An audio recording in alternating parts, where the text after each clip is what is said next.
We are live. Uh, we welcome everybody to this masterclass today, the All India Ophthalmological Society masterclass. And the topic today is handling Phaco complications. And none other than Dr. Mohan Rajan, who's well versed with managing the complications, is going to be talking to us about today. I think it's going to be a great class. It's going to be for almost 45 minutes, and all the possible things which can go wrong in complications and how they have to be managed will be talked about by him. It is my pleasure to introduce the other participants of this webinar.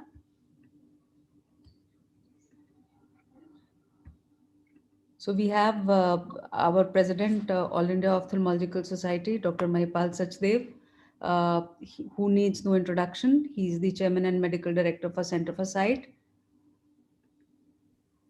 Then we have Professor Dr. Mohan Rajan, who's chaired several symposia and presented more than 2,000 papers in national and international ophthalmic conferences over the globe, conducted instruction courses in ASCRS, AAO, ESCRS, APO, APSCRS, and SARC. He's presented 20 named orations, 49 ophthalmic Premier League victories. I think there's no OPL which he's not won.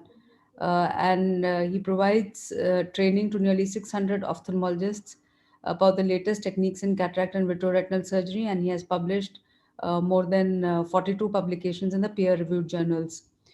Surgical experience is just tremendous. He's performed more than 1.5 lakh cataract or phacoemulsification surgeries, 6,000 vitreoretinal surgeries, anti-glaucoma surgeries, squint correction, RD surgeries, lensectomy, penetrating keratoplasty, and performed numerous live surgeries in India and abroad in the last 24 years.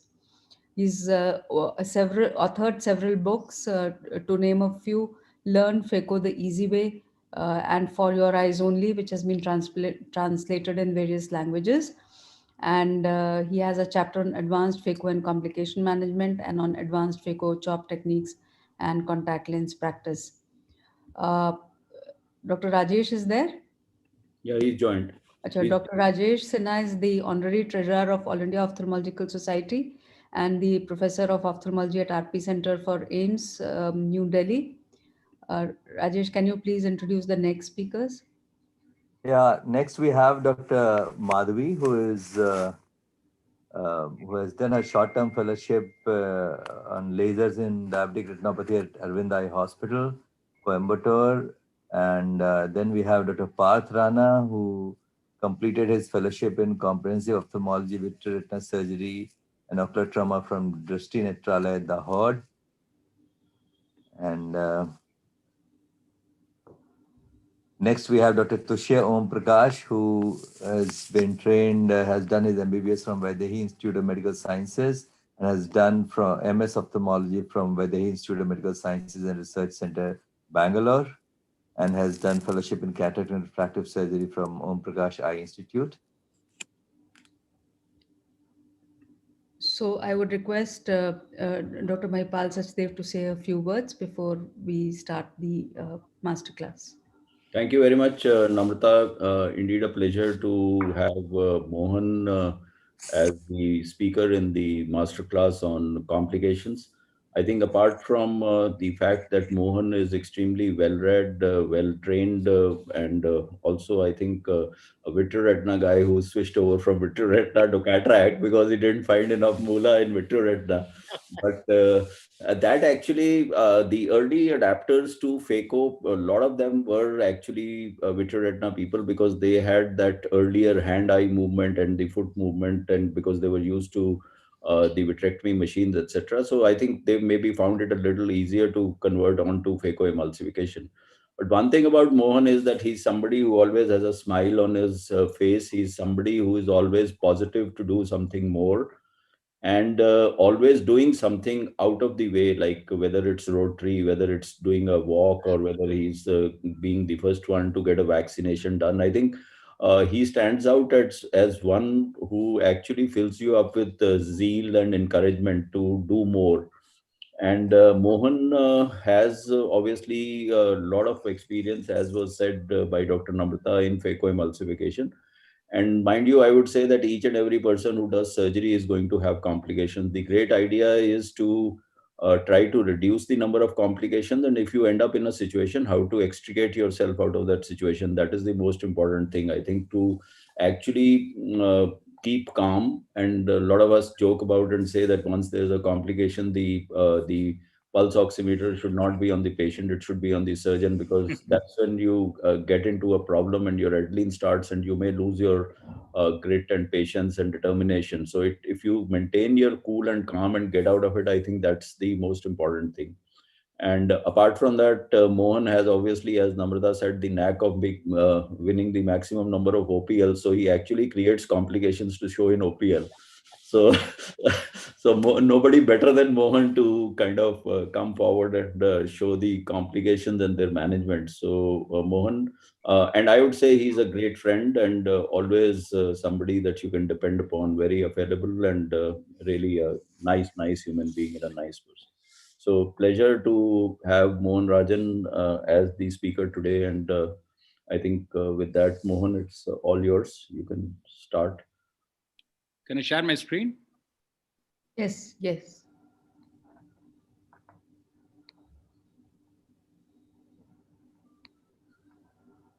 Are you able to see my screen? Yeah.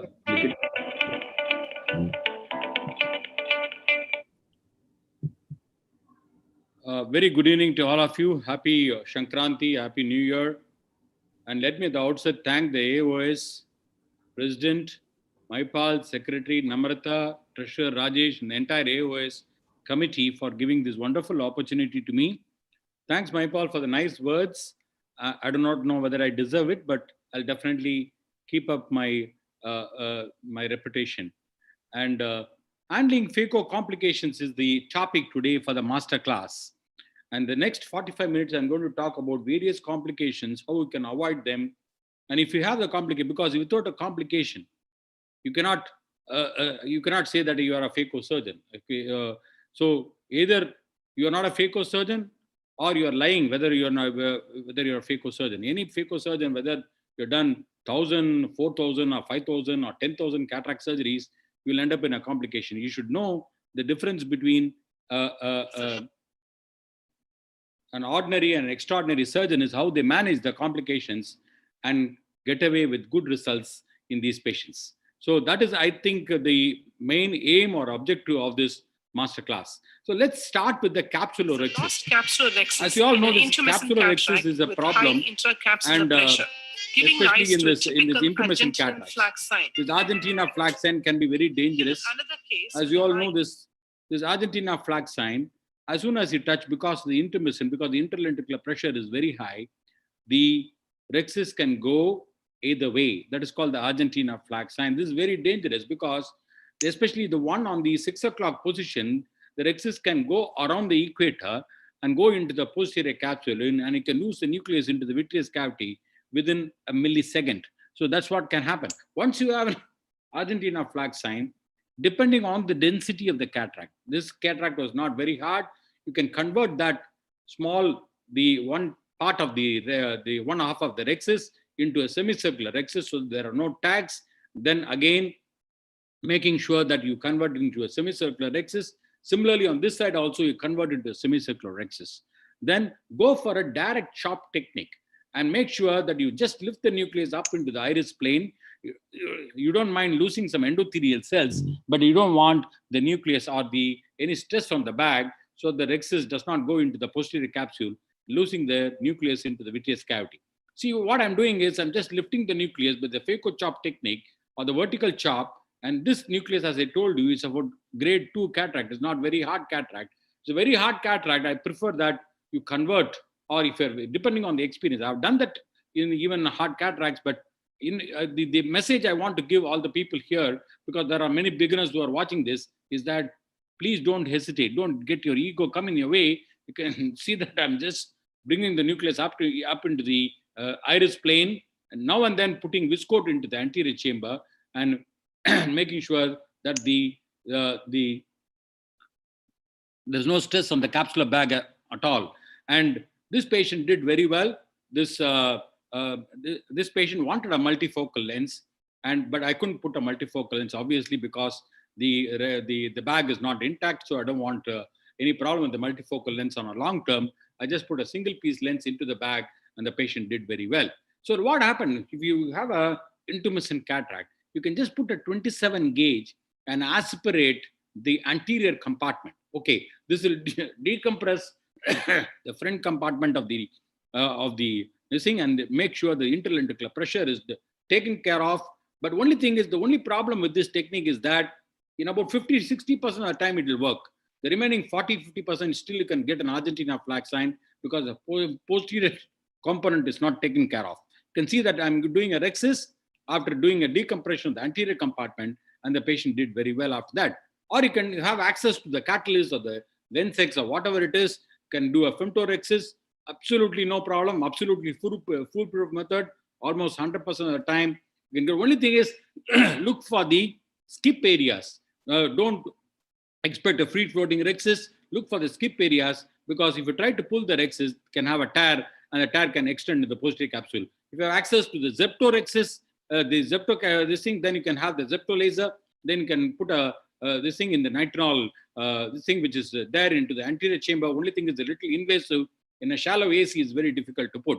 So what happens shows the increased intralenticular pressure from both the anterior this is what, and posterior I've done in the study, wherein you can see here, there is a pressure, there's a 4 components. The first component is the pressure underneath the anterior capsule.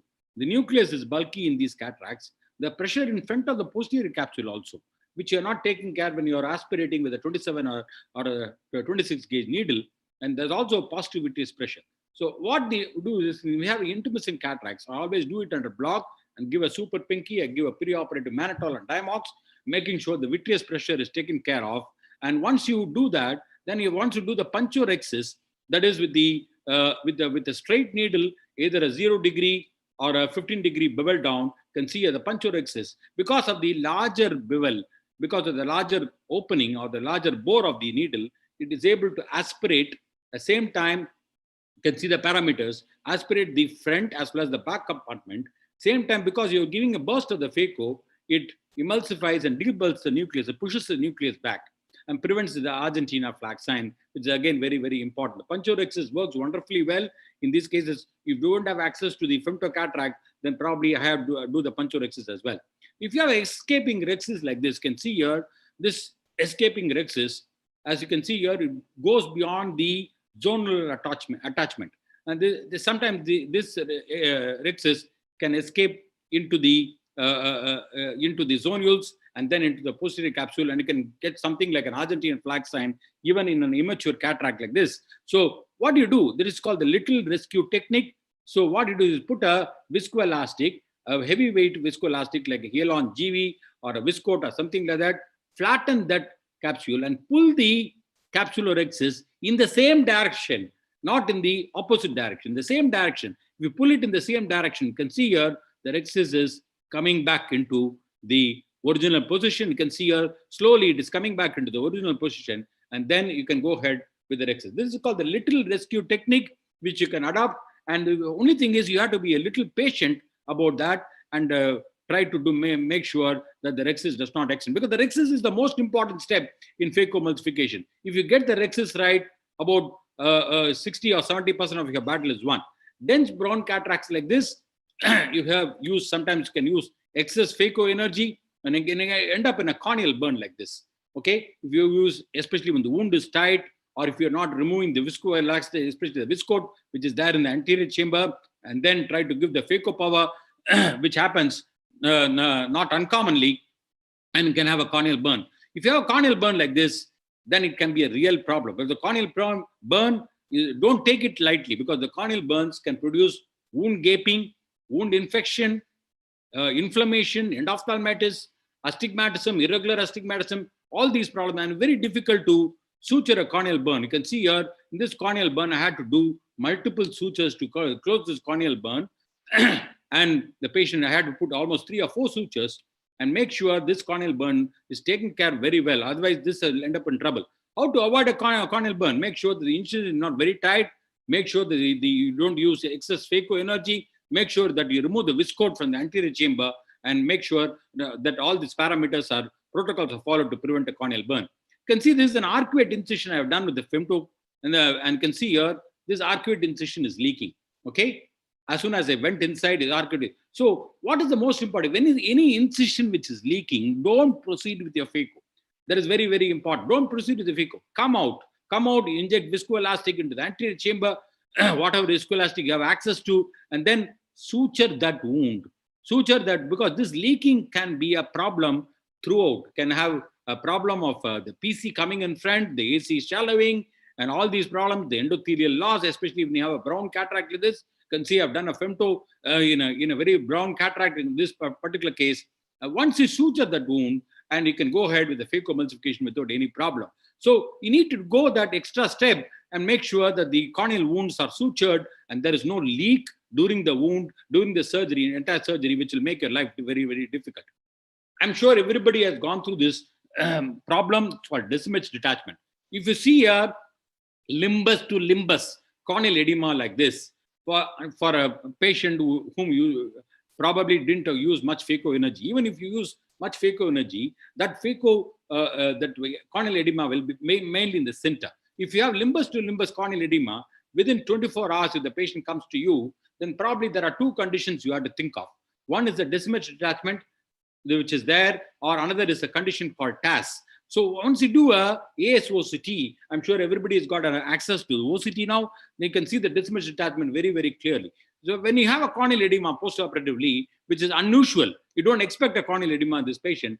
Sometimes you might have a Decimation detachment which you won't have noticed, and the Decimation detachment, when you do a AIOS OCT, always do an AIOS OCT, then you will find that AIOS OCT, in this AIOS OCT, there is a Decimation detachment as well.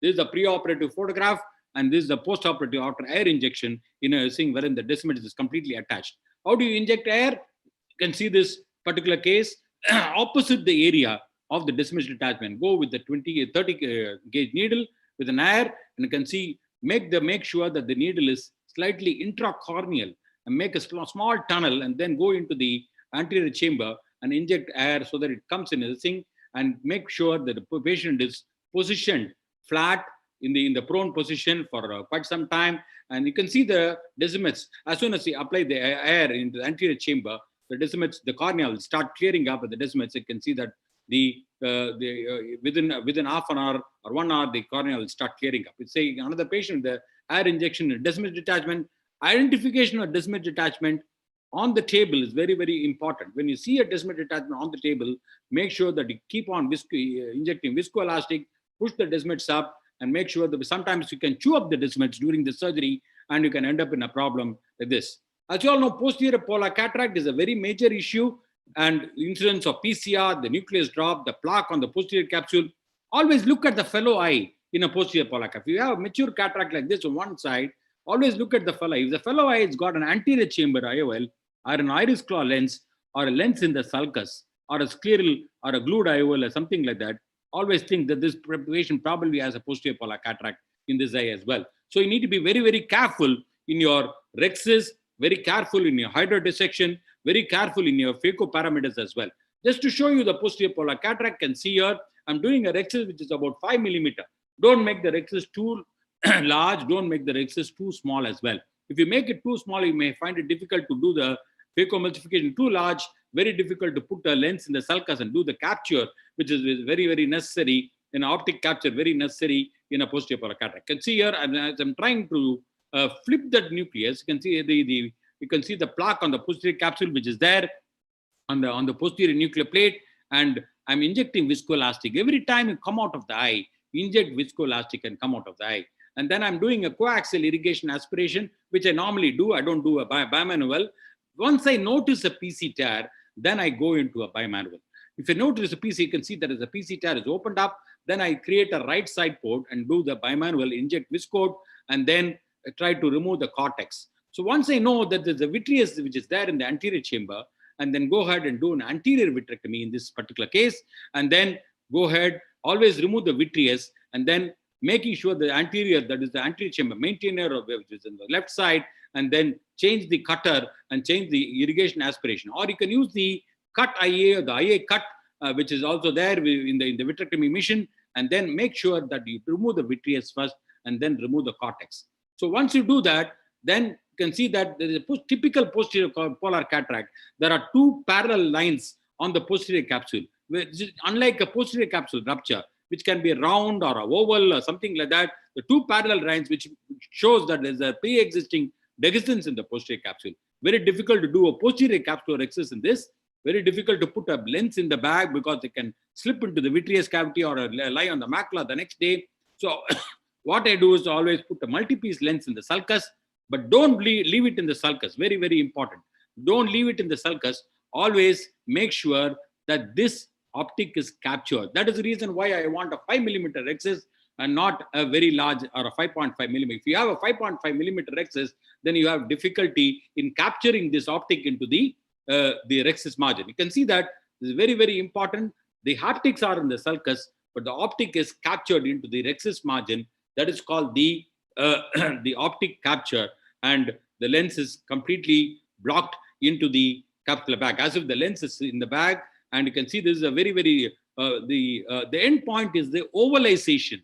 The ovalization of the anterior capsule is the end point for you to know exactly the lens is captured very, very nicely. You can see these patients, because the advantage of the optic capture is that the UGH syndrome is not there, the uveitis inflammation is not there, long-term centration of this lens. You can see even after 2 years, after the lens does not move a micron, as if you put the lens in the bag, and that makes this thing. Again, you can see here, nowadays all the posterior polar cataract, because I've got access to the catalyst, I do the Femto. Mahipal has published a beautiful paper how the Femto is very, very useful, especially in a posterior polar cataract. This is an young girl, about 18 years old, who had a posterior polar cataract, can see a dense posterior polar cataract there, and very soft cataract, obviously, because it's a young girl, injecting viscoelastic, using lower parameters, then coaxial irrigation aspiration.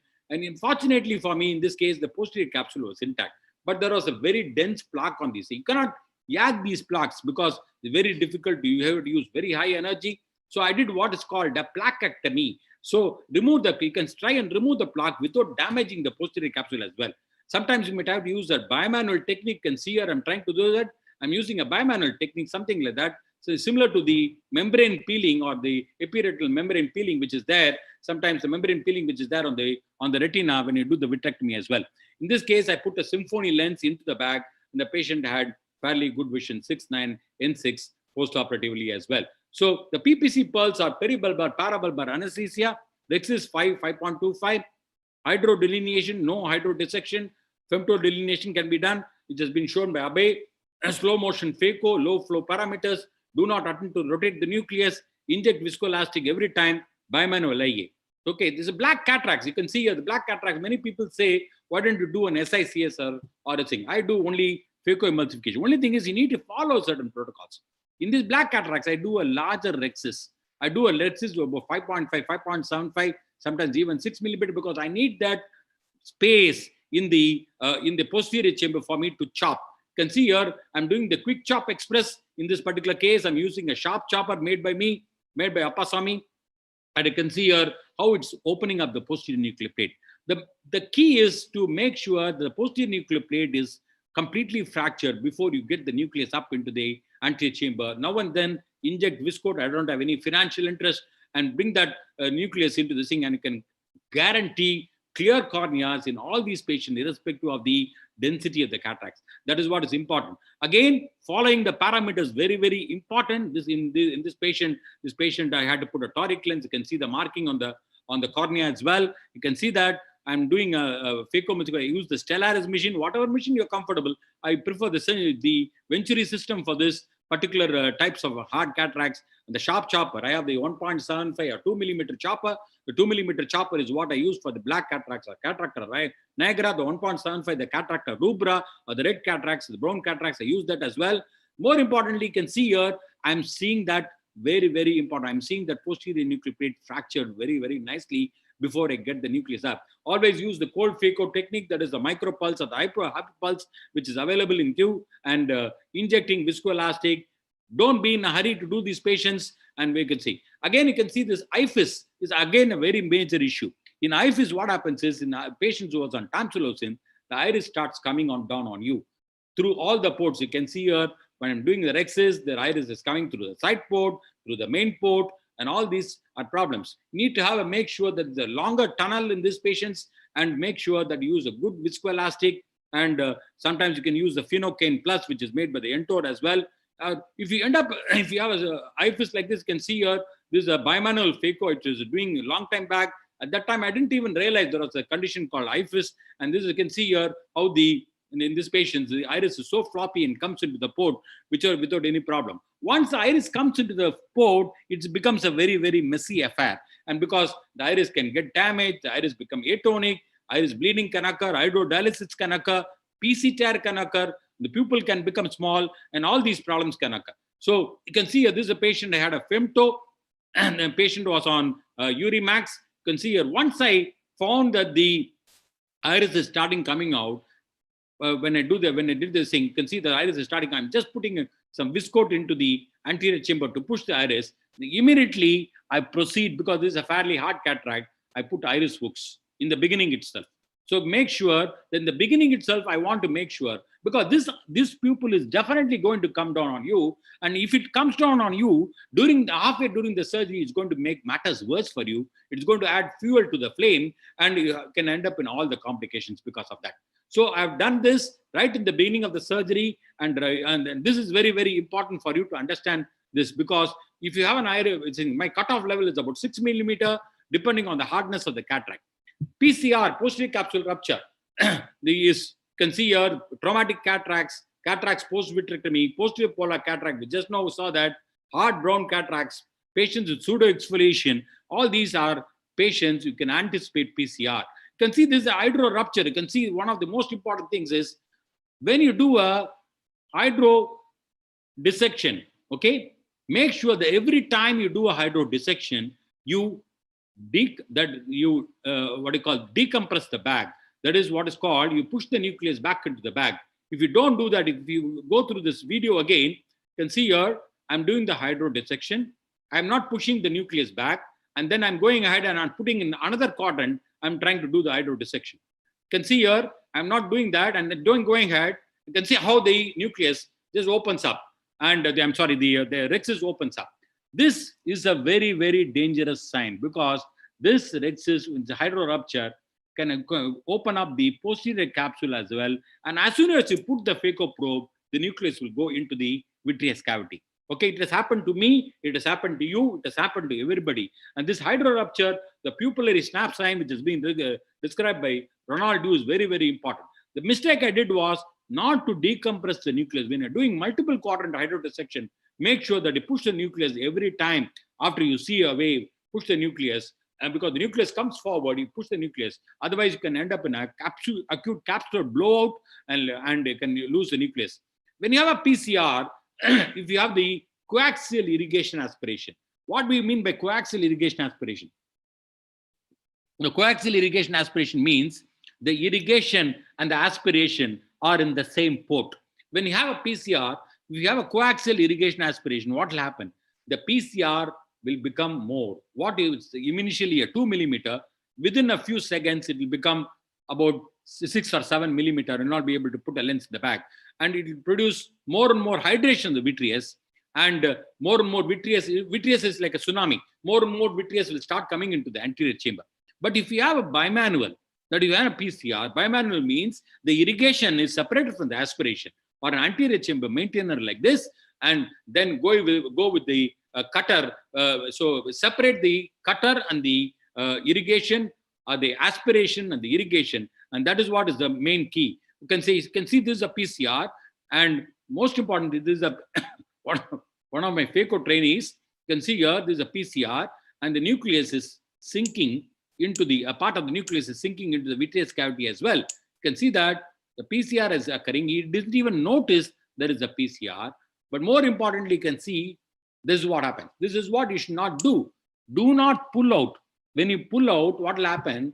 What is a small PCR will become a huge PCR. And as I told you, the more and more vitreous will start coming into the anterior chamber. So immediately I went in and did a bimanual technique.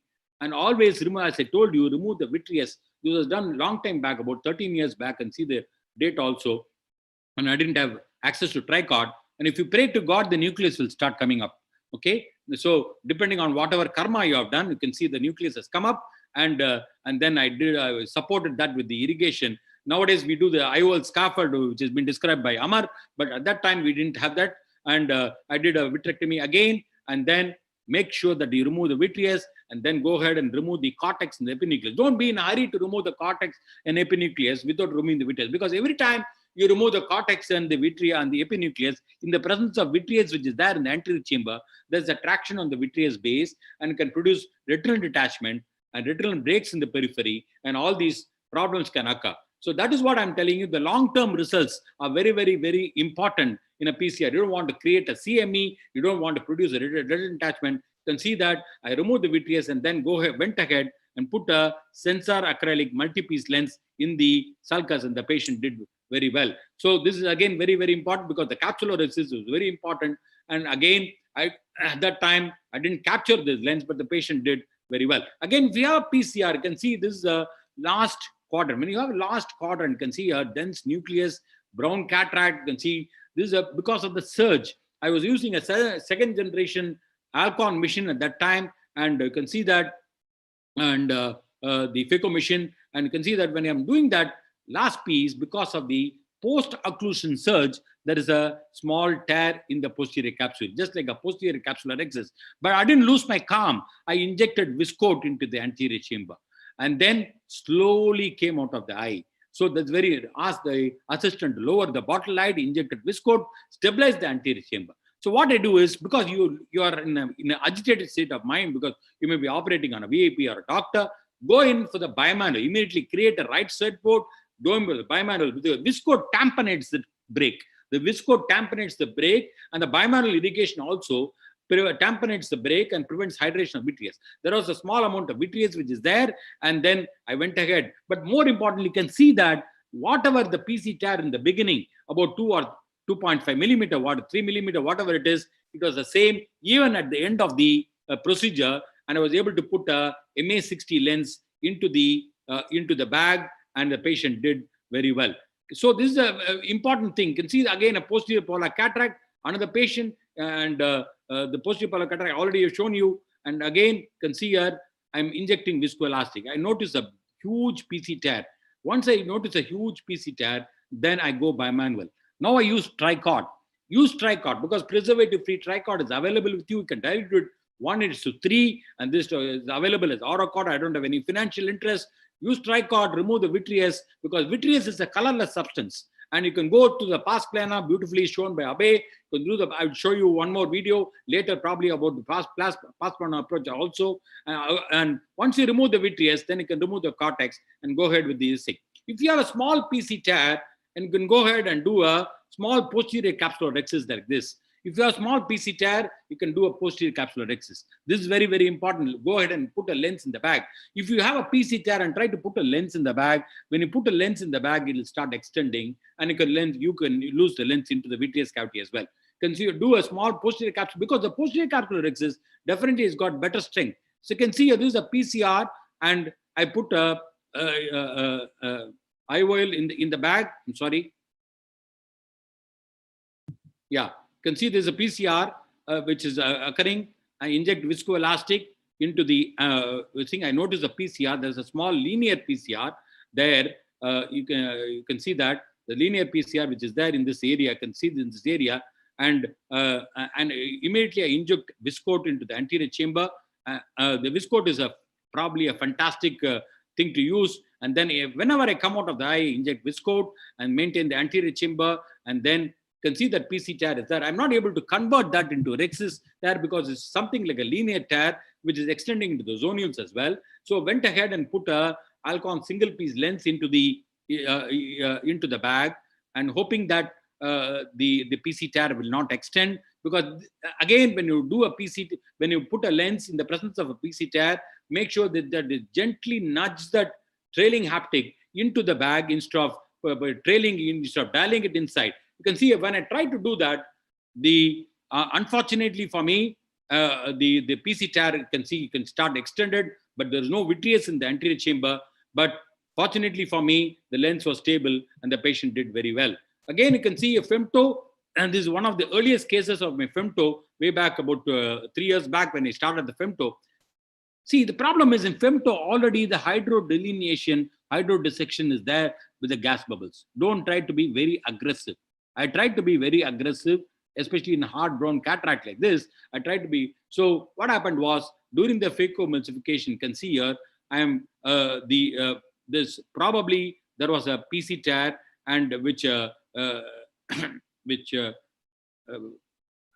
fortunately for me, the lens didn't sink into the thing. I was able to. I didn't notice the PC tear at this point of time.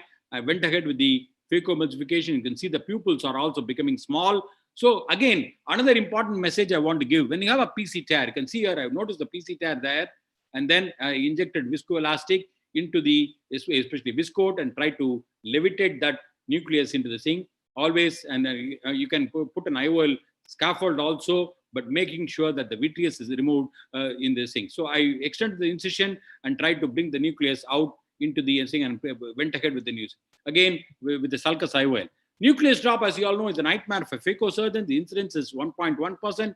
It can go up till even 15%. But predisposing factors are posterior polar cataracts, hydro rupture, as I told you, small rexes, and a large cataract, a large nucleus, especially in a brown cataract, capsular rexes tear, posterior capsule rent. All these can produce the nucleus drop. You can see this is the nucleus, very dense cataract, and my assistant put heavy molecular weight viscoelastic, and the nucleus disappears into the vitreous cavity. What has happened? Probably there was a hydro rupture, and as soon as I put the phaco probe inside, it went in. Okay, and probably there was an underlying posterior polar cataract. We do not know, because the rexis was fairly big size as well, and the nucleus went in. Don't try to chase this nucleus. If you try to chase this nucleus with the phaco probe, you will end up in a giant retinal tear and all the medico-legal implications. You can see here again, this is another patient who had a posterior polar cataract. You can see as soon as they put it inside, it went inside. So this is again a very, very important thing for you to understand, that once you lose the nucleus into the vitreous cavity, the nucleus disappears into the vitreous cavity, clean up the anterior segment. Clean up the anterior segment depending on the grade of the cataract. If it's a brown cataract, probably don't put a lens, or if it's a soft cataract, you can put a lens in the sulcus, but make sure that you remove the vitreous which is there in the anterior segment, or the anterior chamber, and then go ahead. If you have, because I'm both cataract and vitreoretinal surgeon, I went ahead in this case, I went ahead and did, as I saw, the rexis is beautifully intact. This is a posterior polar cataract, fairly soft cataract as well, and making sure that the vitreous is completely, or the nucleus is completely made mobile. A good vitrectomy is necessary, and 3-port pars plana vitrectomy is very, very necessary. And I use a sleeveless phaco probe, use it like a fragmentome, and bring it up into the anterior chamber, and then try to do the emulsification in the anterior chamber, and making sure that the cornea is well protected as well. In this patient, I put a multi-piece lens in the sulcus, and the patient did very well. If the nucleus is still there in the anterior, in the pupillary area, it is not sunk, then it can do what is called AL, or anterior assisted levitation. This is an anterior assisted levitation. You can just bring it up and then deliver it just like you deliver a SICS nucleus in an SICS, and making sure that you put an anterior chamber maintainer, preservative free. Tricot again, a bimanual vitrectomy, wherein the cutter is separated from the irrigation. All these same protocols you have to follow. In this patient I was a very old patient with the cardiomyopathy. I didn't have, I went ahead and put a anterior chamber IOL. You can put an anterior chamber IOL, provided the cornea is not very sick. The two important factors is that the vitreous should not be there, the pupil should be round, and make sure that you do a peripheral iridectomy. And the sizing of the IOL is also very, very important. So all these armamentarium, you can see this another patient. This is a patient, actually a doctor from Kerala, who came all the way from Kerala for a toric lens, very brown cataract, and for some unknown reason, the nucleus started sinking into the vitreous cavity. Probably there was a rupture during the hydro dissection, and I went ahead and did the extent of the corneal incision, and they went ahead. Or you can close up the corneal incision and probably create something like an SICS tunnel in these patients, and this anterior chamber or the anterior assisted levitation can be done. Or you can see this ACIOL postoperative, the patient did very well with the 6/9 vision. If the nucleus is still there, you can go ahead and do the PAL, that is called the posterior assisted levitation. What do? You just measure 3.5 millimeters, put a sclerotomy, and put a rod into the vitreous cavity and levitate the nucleus into the anterior chamber. Only thing is, please understand, these are patients, you have to be very, very careful. All the patients with PCR nucleus drop, you need to assess the posterior segment postoperatively very carefully, very consistently as well. Don't do this in young patients. Don't do this in eye myopes. This is a message I want to give. The posterior assisted levitation is another patient where, again, a very old patient. I did a posterior assisted levitation and went ahead and did an anterior vitrectomy, put the lens in the sulcus as well. Again, a Morgagnian cataract. You can see here the Morgagnian cataract. If you have a good microscope, like Lumira, sometimes you might have to, we can go ahead with doing a rexis without this thing. So you can see that there is a universal zonulopathy in Morgagnian cataracts. Zonulins are weak. I put a capsular hook to stabilize the bag and went ahead with the Phaco emulsification. Again, I'm using the sharp chopper and went ahead, and can see how I'm opening up the posterior nuclear plate, which is very, very important. Again, and you can see that I'm bring the nucleus up a little, and the pupil is becoming a little small. I'm not bothered. I'm injecting viscoelastic into the anterior chamber. So once I do that, then I found that the bag is also not very safe. I want circumferential stability as well. I got the radial stability with the capsular hooks. Now I need circumferential stability. I went ahead and put a CTR. You can see put CTR, and this provides a circumferential stability, and then went ahead with the Phaco emulsification, putting a single piece lens in the back. Again, a traumatic subluxated cataract. My anatomy professor, he had a shuttlecock injury long time back, and he had a fairly dense cataract as well. You can see this is the subluxation, which is there inferiorly. You can see that about 3-4 clock hours. And I did a rexis, which is fairly about 5.25 millimeter. And immediately in the beginning itself, I put a CTR, then went ahead with the Phaco emulsification. When I found that when I did the Phaco emulsification, I found the lens was very, very wobbly, and the whole capsular bag was moving. So I went ahead with the iris hooks. You can't put iris hooks, but I have to be a little careful. Don't try, if you have capsular hooks, that's probably the best for the capsular bag, because the iris hooks rest on the capsular rexis margin, and the capsular hooks rest on the equator and doesn't produce pressure on the capsular rexis margin. There's more likely to be a tear on the capsular rexis, especially in this case. If you notice very carefully how it is, I went ahead. You can see this iris hooks. Don't keep the iris hooks for too long and too much of traction on the capsular bag. So you can see that the lower left one, watch that very, very carefully, and you can see that I'm trying to do the cortical aspiration. In the cortical aspiration, you can see that during the cortical aspiration, the iris hook tore the anterior capsule, and it went all the way into the posterior capsule as well. And you can see that there's a vitreous there, which is presenting in the wound.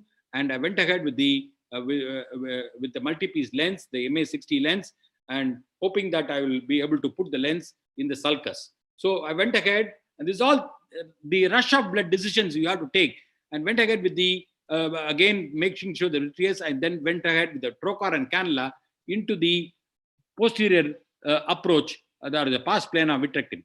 So I have the anterior chamber maintainer, which is there, or the irrigation in the anterior chamber, and trocar and cannula. I remove the vitreous, which makes sense because, especially because you're able to remove the vitreous from behind. The only thing is, putting a trocar and cannula, always put a suture in the main wound, because you don't want to put it in a hypertonic eye.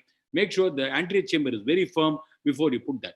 You can see this another patient. You can see here the femto cataract. In a traumatic cataract, this patient is the young girl, about 28 years old. She had an injury long time back. You can see a zonular weakness all the way almost 180 degree. You can see a dialysis of the hydrodialysis is also there in the nasal quadrant, lower nasal quadrant as well. And I did a femto. Femto is probably the best because it makes life easy. And this is a very soft cataract. You can see this. I was able to do a cortical aspiration and then try to put the CTR as the last.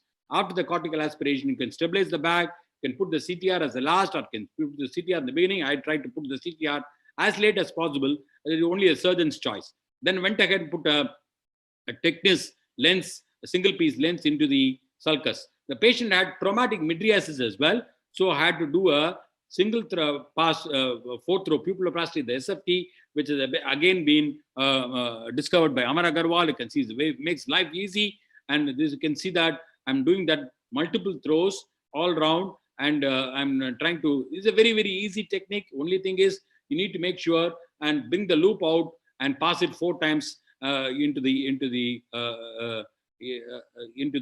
loop which is there outside, and then it makes life easy, and the pupil becomes small, and the results are really fantastic. As an extension of single pass 4-throw pupiloplasty, we are also doing the pinhole pupiloplasty, which is again discovered by Amar, and which makes the pupil very small, and also not less than 1.5 millimeter, but it takes care of the astigmatism and creates a depth of focus and increase the vision as well. So again, a traumatic cataract with the pre-existing PCR. You can see that I'm doing the synovial lysis is there. This patient had a cracker injury and a relatively younger patient. And can see that I'm trying to do. If you know the PCR already there in this patient, probably because of the ASOCT, or sometimes the UBM can also find out to a certain extent, because there can be cortex in the anterior vitreous, which you can find on the B scan as well. And this patient had that also, and you have to be a little more careful. Again, posterior synovial and pupillary membrane post uveitis cataract, and I don't want to this thing. Everybody knows about this high-risk hooks, and this again a patient who was on tamsulosin or Urimax. Right at the beginning of the surgery, do this maneuver. Take that extra minute to do this. It will take another 2-3 minutes for you, but it is going to make life easy and reduce the complication to a large extent. Put the iris hooks right in the beginning, or if you want to put Malignant Ring, you can do that as well. Can again another patient with a small pupil with a hard cataract on Ifis, that is on Urimax or tamsulosin, and you can see that I'm putting the Malignant Ring. The Malignant Ring can go through a 2.2 millimeter, which is the new version, or 2.0 millimeter, this thing of a version of the Malignant Ring, which makes, I find that the Malignant Ring is very good. It doesn't distort the pupil, but the removal of the Malignant Ring is more difficult than putting it. Well, removal don't be complacent, because it can produce, sometimes can pull the iris, can tear the iris. So removal, make sure that all the islets are released, and then you try to pull it out with the same injector as you injected. The BX is also really fantastic innovation by Suven. You can see a BX can be put. Only thing is, it's a little thin, but it does the work very nicely. It doesn't expand the pupil beyond 5.5 millimeter. I don't require anything beyond 5.5 millimeter. You have an excess of about 5 or 5.25, and it makes life easy for you, especially when it's a small cataract. This can be removed even through the side port if you want to remove this BX, and it's really effective. If you don't have any of these things, then you can go ahead with the what you call the pupil stretch. You can do a pupil stretch. The only thing is remove the synovial all around underneath the pupil. You can do the pupil stretch and can only use 2 second instruments and try to do the pupil stretch. Don't do the pupil stretch in the axis of the incision. Always make sure that the pupil stretch is done away from the incision or oblique to the incision. So this makes with some. The problem is I don't use the pupil stretch nowadays, because it produces a lot of atony in the iris as well. Making iris hooks 5, especially in this complicated patient, complicated cataract, the VK syndrome, I use 5 iris hooks. This makes life very, very easy. I don't want to show that because we are lacking time. Again, intraoperative zonal dialysis. This is again a hard brown cataract. When you expect the intraoperative, when you don't expect the dialysis, as you can see here, there's a dialysis right there in the 6 o'clock position. What I do is I immediately inject viscoat, and or you can use something like Hyalon, which will expand the bag before you put the CTR. I put the CTR and then go ahead and put a iris hook to stabilize the bag there as well, and go ahead with the you can put a capsular hook. That is probably the ideal. Sometimes you don't have the capsular hook, you just put the iris hooks there. Only thing is, don't put too much of traction with the iris hook. Keep less traction for less amount of time with the iris hook. thing. Again, zonal dialysis during the cortical aspiration. Sometimes you are complacent, you don't concentrate enough. You can see that there's a zonal dialysis there. And you can see here, once you notice the zonal dialysis, you can see the entire bag is coming out along with the cortex as well. So what do? You just inject viscoat into the, or a Hyalon or something like that, which will make sure that this thing is there. And I'm injecting viscoat there into the anterior chamber that expands the bag and pushes the zonules back into the position. And through the side port, I'm putting the CTR and putting the CTR there, and go ahead and removing the cortex. When you have a CTR in position, how do you remove the cortex? Don't pull it radially, pull it along the circumference of the equator. You can see there's another patient with subluxated cataract, and I put a Cioni ring, fairly large subluxation, and I put a Cioni ring here, and you can see that the Cioni ring is positioned so that you can put a suture, you can fix that Cioni ring into the scleral as well. And more importantly, you can see here how I'm trying to remove the bimanual IA. I'm trying to fix that ring into the scleral pocket there, and then I'm see when the cortex gets trapped by the CTR, and so you need to go circumferentially instead of pulling it radially towards the center of the pupil. You need to go along the equator, and that is what makes the difference. And then you'll be able to strip the cortex very nicely in the presence of a CTR as well. Again, a microspherification. As you know, microspherification, this is a patient, young patient, 38-year-old, microspherification. Universal zonulopathy is there in microspherification. Always very difficult to do as capsular rexes also. I went ahead and put a CTR right in the beginning. I put iris hooks for the capsular bag. As you know, this patient had a fairly soft cataract as well, posterior subcapsular cataract. And you can see what is happening. Okay, as so far so good. I was able to put I thought I'll be able to put a single piece SA60 lens into the bag. Again, you can see here very, very carefully, as I'm trying to remove the viscoelastic, as I'm coming out, you can see that the lens has started decentering. The vitreous has started coming through the zonules. You can see that. So I thought, okay, let me remove, put a scleral flap there and put a glued IOL in this particular patient. I could have fixed the bag, but it would have taken a little more time. So I thought, okay, let me remove this bag, remove this lens, remove the CTR as well, and then went ahead with the glued IOL. And the patient, fortunately, is doing very well. And traumatic cataract, again, this is a bull gore injury. As you know, Jallikattu is a very, very common sport in this part of the country. Jallikattu, the bull gore injury. And this patient had, again, a 30-year-old fellow. I was very complacent. I thought, okay, this is the guy who had a subluxated cataract, will be able to do a phaco in the anterior chamber and bring out. You can see here, to my shock or surprise, I would say, the whole lens started sinking into the vitreous cavity. Don't try to chase this nucleus. I had planned for a glued IOL already for this patient. I'd taken the flaps 0-180 degree. I put a pars plana infusion as well, and then went ahead with the vitrectomy, and then put a glued IOL, and the patient did very well. Again, a traumatic cataract. You can see the traumatic cataract with the corneal tear, a young fellow, 8-year-old fellow, and you can see here there's a small corneal tear. And there's already an Argentina flag sign because of the stick injury, and you can see that Argentina flag sign, the anterior capsular split. Either way, so this is a very young fellow, so only irrigation, lens aspiration I was able to do. You can see the Argentina flag sign right on the anterior capsule.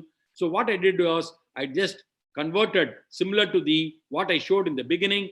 I inject viscoelastic every time you come out of the eye to prevent that tear from going into the posterior capsule. Stabilizing is very, very important. Converting that into a small semicircular rexus, and then went ahead with a single piece lens, and the patient did very well.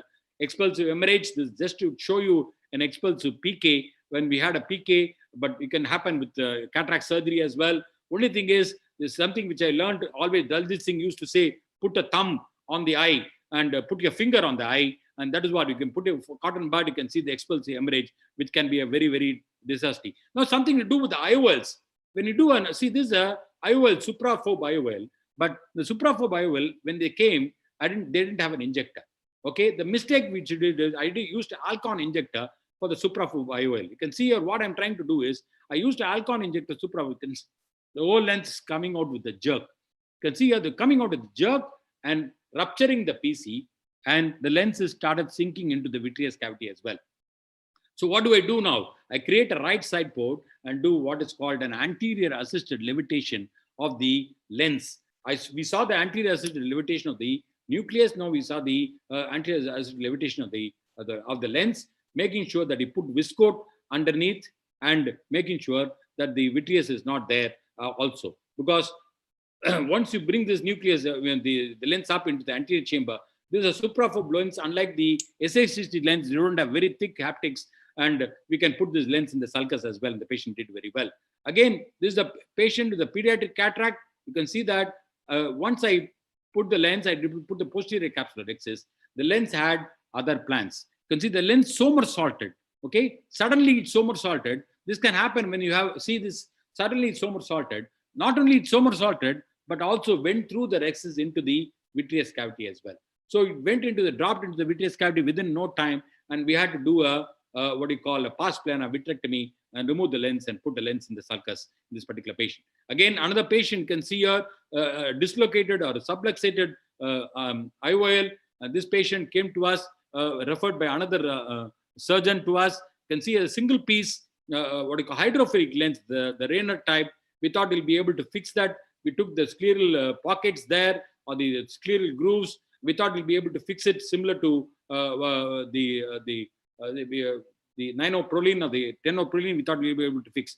The problem with this hydrophilic lenses are very, very slippery, very difficult. They turn on themselves, and it's unlike the single piece lenses which are fixed, very difficult to see. Even the hydrophilic lenses which go into the vitreous cavity, very difficult to bring them up because they're very, very slippery lenses as well. You can see here, I'm trying to do that. I'm using a Gore-Tex suture there and trying to do that, but the whole thing is coming out. The whole thing, the lens started sinking into the anterior chamber, into the vitreous cavity, and I did what is called, I used a microforceps to pull the lens up, and then use again a bimanual technique to levitate the lens out of the eye, and then we did an anti-vitrectomy and put a glued IOL in this particular case. IOL exchange, this patient had instead of a 16 diopter, a 26 diopter thickness lens. So what I do is IOL exchange, you bring it up into the anterior chamber, and you can see here, I use a very good viscoelastic like Helon GV, and even viscoat, soft shell technique, something like that to protect the endothelium. Also, at the same time, I don't want to make sure the capsular bag is well inflated. I do a IOL underneath this thing. I put an IOL in the bag, and then bring this IOL, and then they cut this IOL into two halves, and they bring it up into the outside the incision, all with a 3 millimeter incision, which we have done for this particular patient. And earlier, the same incision we used, you can see I'm able to get this into the IOL outside without any problem. The IOL, this again, another patient can see here, the lens is getting caught with the injector. This occurs with the blue injectors or the green injectors. If we try to pull this haptic, this is what happened. Try to pull this haptic. What will happen? The haptic will get fractured completely, and you need to extend the incision and bring the nucleus. Bring the lens out. Because this is what happened in this particular case. You can see here the whole lens, and I had to pull it out and I had to take it out and use an Invista lens. You see another patient. You can see here. This is what I call as ocular episotomy, and you can see here this is a supraphobe, the in-focus lens. This is the green injectors are known for this. Sometimes the haptic can get caught. You can see here the haptic can get caught in this. The trailing haptic can get caught. Don't try to pull it out. If you try to pull it out, the haptic will get deformed or get fractured. So what I do is I just take a 11 blade and open up the cartridge. This is called the episotomy or the ocular episotomy. You can see here. I can see here opening up.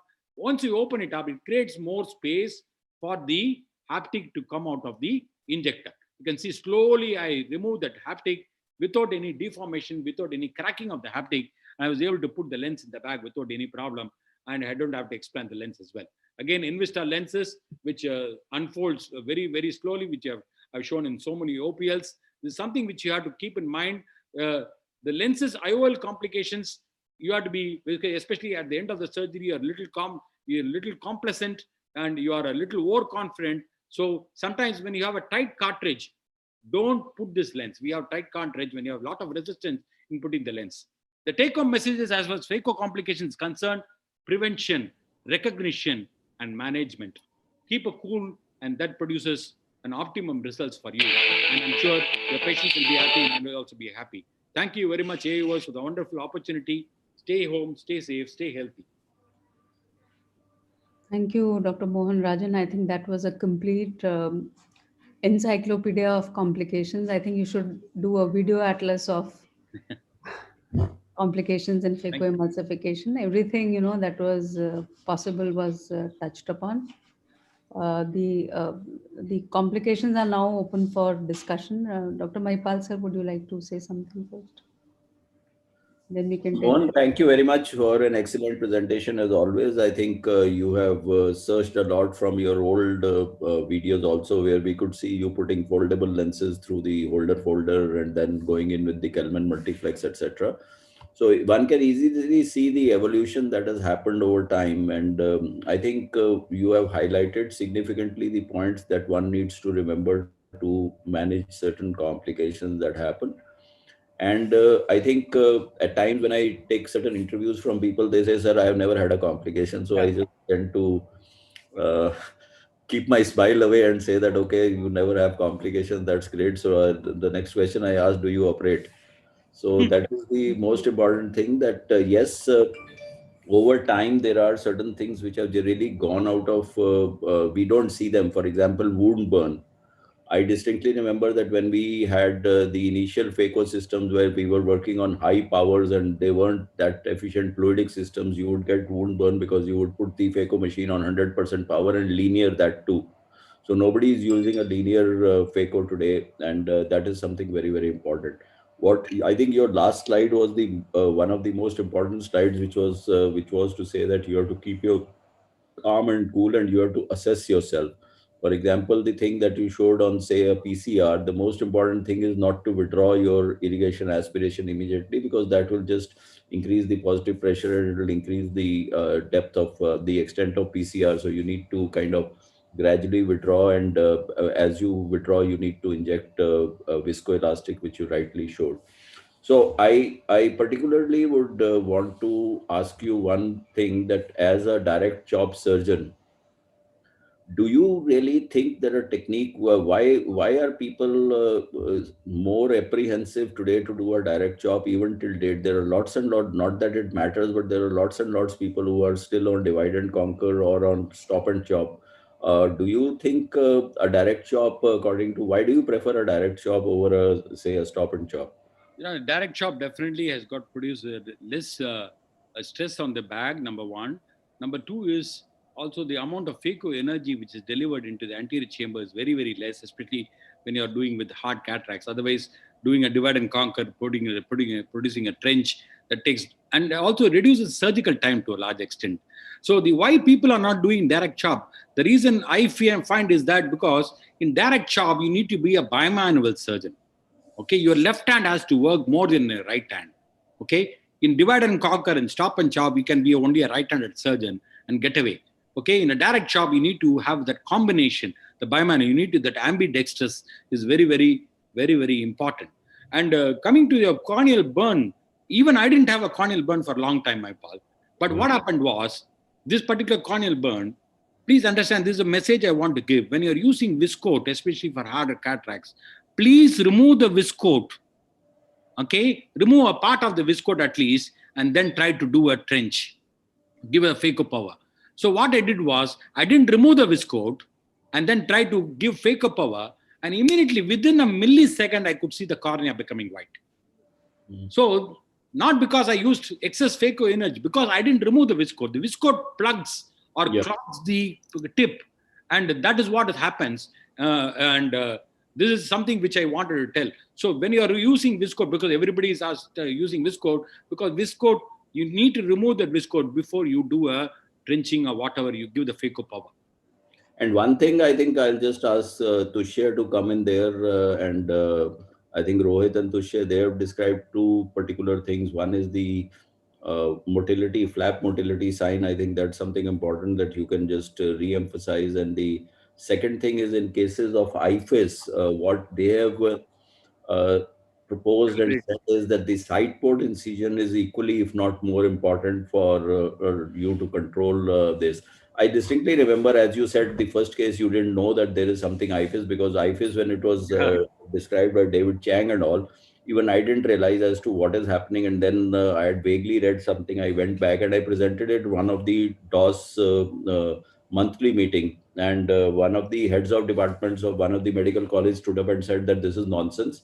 There is nothing like Ifis, and no, I'm telling you, basically, Yes. how to say that this is not an iris prolapse and things like that, that is happening. And I had actually pulled out the entire iris, and there was a dialysis in the inferior Yes. plaque because the iris was coming down, etc. So IFIS is something again which I think management of IFIS, because the number of people, and mind you, it is not just males, females are also been giving tamsulosin. Absolutely. Absolutely. So that is something very, very important, because I think one of the one of the leading causes of PCR or having problems in the surgery is IFIS, non-dilating pupil. And apart from the history being taken for IFIS right from the OPD time, and maybe giving preoperative atropine without stopping tamsulosin, because stopping tamsulosin can be counterproductive, where a person can go into retention. Intention. And then you go into these devices. But I think Rohit and Tushe have described the side port incision, and ever since I have been trying to do that, I have also found that to be of extreme utility. So Tushe, maybe you could tell about the flap motility sign and the Definitely, sir. side port. First of all, I would congratulate Dr. Mohan Rajan, sir, for the excellent presentation. We could learn so many new things, and it was you had covered all the cases in your presentation. So in your first video where you were showing the white cataract, where you had the Argentinian flag sign, so I would just want to mention about the flap motility sign. What happens is, like, once you have an Argentinian flag sign, and if you see that the flap is motile and is everted, this means the tear is pre-equatorial in nature. So that should give 100% confidence for the surgeon to carry on the phaco emulsification with safe phaco emulsification techniques. And you can also continue the emulsification in the bag with the safe techniques, and which would avoid you taking out the nucleus in the AC, and which would prevent the endothelial damage also. So that is one point which I would like to add here. And secondly, talking about the IFIs, where you had showed so many cases, I just wanted to mention that what we have been doing is we have been using the calibrated side port, okay, with a 25 gauge needle and a 450 micron chopper. So what happens in that is you are avoiding any kind of leakage during the surgery, because what usually happens is, you know, that there is floppiness of the iris, and the fluid tends to go behind the iris, and it makes it unstable, leading to iris prolapse. So by preventing any kind of leakage, you can prevent the iris prolapse. And secondly, there's been a study by Chang where he has shown that use of even after using of the devices like iris hooks, he did a study of 30 patients, in which 22 patients, in all the patients he had used the iris hooks, and in 22 patients the IFIS was still there in like a moderate to severe IFIS was seen, with the iris prolapse usually going out from the side port or the main port. So sub-incision. So what we suggest is we should be very careful in each step. We should follow all the techniques, the right technique with the calibrated side port. And you can always use adrenaline also, because in people who are having tamsulosin for less than 5 years, adrenaline also works. So use adrenaline, use calibrated side port, and follow all the techniques in each step. And this year we have demonstrated the technique for IFIS in ESCRS, and we won prize also. So it is available there also. So these are such important points to prevent IFIS. So I think, thank you, Tushar. That was a wonderful explanation of the flap motility sign and the IFIS as well. Now, there are a few questions related to the Argentinian flap. And one question is by Dr. Vikas Anand. He wants to know, if there is an Argentinian flag sign, isn't it better to prolapse the lens in AC and do a slow phaco under visco shell protection? Asking me, Namrata? Yes, yes. Okay. Depending on the hardness of the cataract, if it's a very brown cataract, if you try to bring the nucleus up into the anterior chamber, then you will have a white cornea the next day. I would not suggest. If it's a very soft cataract, I showed not a very hard, it's only a grade 2 cataract, you can probably prolapse it up and use nice viscoat or even Hyalon soft shell technique and try to emulsify the cataract. But what I would suggest is look for the flap motility sign. You can do a direct chop. Only thing is, don't give stress on the capsule. Is very, very important. And try to just lift the nucleus slightly up into the iris plane, or sometimes even in the anterior chamber, you can do that as well without prolapsing the thing. If it's a hard drawn cataract, my take home message I'm doing even now. That is, if we have an Argentine black sign, I do Phaco. But I want to give a clear message to all the people who are watching this webinar. It's a hard drawn cataract. Don't hesitate to convert into a SICS or a ECC, whatever you're comfortable. Okay, related to that, related to your puncturexis, again, because you're talking of this Argentinian flap. Yeah. The question is that what are the, and somebody's called it another name, phacorexis. Yeah. Phacorexis or puncturexis, what are the settings at which you do it? The puncturexis, you need to make sure that you don't have any high molecular weight viscoelastic. That is the step one. Okay. You need to make sure that you have trypan blue in the anterior chamber. Use only simple HPMC. Don't use viscoat. Don't use Elon GV or anything which will occlude the tip. Okay. You need to go vertically down. Don't use a Kelman tip. Don't use a curved tip. You need to use a straight tip. I use a 15-degree bevel down. So it goes straight down as if you are going into the anterior vitreous. Then use a in a Stellaris machine or any Phaco machine, any machine for that matter, around 400 millimeters of vacuum, and you can have a Phaco power of about 50%. You can have a burst Phaco power or a continuous Phaco power. So you just go all the way down on your foot switch in one stroke, as if you are going full on the accelerator in the car. Go all the way. Don't go halfway. If you go halfway through, then you can produce an Argentina flag sign. So you need to go vertically down. Make sure there's nothing between the capsule and the tip, and then make sure that the capsular axis, that is the anterior capsule, is nicely occluded by the tip, the circumference or the diameter of the tip, and then go one shot into the position 3 on the Phaco foot switch, and then you can see that not only you punch the anterior capsule, you decompress the front and the back compartments. Same time, you're giving Phaco power as well. So you're emulsifying the nucleus, you're debulking the nucleus, because the nucleus has got a tendency to come forward as soon as you open a thing. So the Phaco probe itself can decompress the nucleus and push the nucleus back. Okay. So Parth, there is a question, and I think you can answer it the best. The question is that when we are doing, and you've seen on anterior segment surgeons do anterior levitation, posterior levitation, do you think there's some amount of traction on the vitreous when we are doing these maneuvers? Definitely, it happens. But if we have done the anterior vitrectomy first, then the chances of traction is very less. So first we have to do tricot, stain with tricot, and then do the anterior vitrectomy, and then we should do something like that. Otherwise, there are high chances we can have traction, we can have hole, and we can have retinal detachment also. True. So I think the message is clear that first you have to remove the entire vitreous and then do only these levitation procedures. I think same is true even for the IOL scaffold. Yes. That you have to do anterior vitrectomy. IOL scaffold also. Yes. Then again, this is for Parth. Sometimes what happens is that we are putting triamcinolone. If there's a large PC tear, the large bulk of triamcinolone can go into the vitreous, and it looks like that whitish kind of a ball. So what do you do with that? Do you go chasing it, or do you just leave it there? Do you think there's going to be secondary glaucoma, Dr. Madhvi, following that? So yes. Parth and then Madhvi. We just have to remove whatever vitreous is above the posterior capsule. We don't have to go below that. There's no need for chasing it, because if we go chasing it, we can even take the posterior capsule in between, and we can even enlarge the rent. So there's no need of going behind it. Just anterior to the posterior capsule, whatever vitreous is there, that only we have to remove.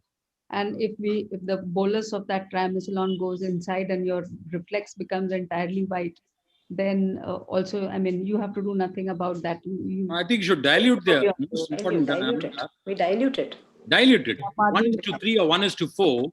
You dilute it, then you will not have that bolus. Because see, what is important is you need that staining of the vitreous. You don't required. You just need a mild whitening of the vitreous for you to see the anterior vitreous. That's good enough. If you put the bolus, if you don't dilute it, then the entire bolus will start going into the, and you will have a secondary glaucoma definitely. That's my opinion. And if it has gone below the capsule, we can do one thing. We can have a single port vitrectomy. We can just have infusion in the anterior chamber. We can just go behind and we can remove it with the cutter. So that is also a simple procedure like what Vasavda sir has shown. It is actually the proper procedure to remove, and if we go with a single port, if we do single port vitrectomy.